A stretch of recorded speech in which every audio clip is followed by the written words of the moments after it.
Bharat future సిటీని తెలంగాణ ప్రభుత్వం ఎలా డెవలప్ చేస్తుందో తెలుసా? ఎన్ని ఎకరాల్లో కడుతుందో తెలుసా? ఎన్ని అర్బన్ డిస్ట్రిక్ట్స్ ఇందులో ఏర్పాటు చేస్తారో మీరు ఎప్పుడైనా ఊహించారా? 13,500 ఎకరాల్లో భవిష్య నగరం, 9 లక్షల జనాభాకు ఆవాసం, 6 అర్బన్ జిల్లాలుగా ఏర్పాటు, దేశీయ అంతర్జాతీయ పెట్టుబడులను ఆకర్షించే ప్రపంచ స్థాయి నగరంగా భారత ఫ్యూచర్ సిటీని అభివృద్ధి చేయనుంది రాష్ట్ర ప్రభుత్వం. అద్భుతమైన మౌలిక వసతులతో ఏర్పాటయ్యే ఈ నగరాన్ని 13,500 ఎకరాలలో జీరో కార్బన్ సిటీగా రూపొందిస్తారు. భవిష్యత్ నగరాన్ని 6 అర్బన్ జిల్లాలుగా అభివృద్ధి చేస్తారు.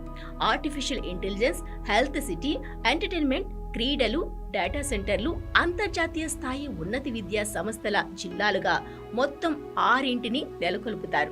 ఇక్కడ ఏర్పాటయ్యే వివిధ పరిశోధన సంస్థలు, గ్రీన్ ఫార్మా, మ్యానుఫ్యాక్చరింగ్, ఎంటర్టైన్మెంట్ జోన్ల ద్వారా మొత్తం 13 లక్షల మందికి ఉద్యోగాలు దొరుకుతాయి. 9 లక్షల జనాభా కోసం నివాస గృహాల సముదాయాలు ఏర్పాటు చేస్తారు. నిర్మాణ రంగంలో ఉన్నవారు వీటిని అభివృద్ధి చేస్తారు.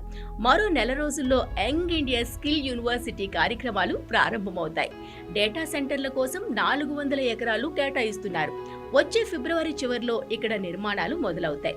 ఎంటర్టైన్మెంట్ జోన్లలో అంతర్జాతీయ ప్రమాణాలతో కూడిన కన్వెన్షన్ సెంటర్లు ఏర్పాటు చేస్తారు. అడ్వెంచర్ కేంద్రాలు, స్టార్ హోటళ్లు నిర్మిస్తారు.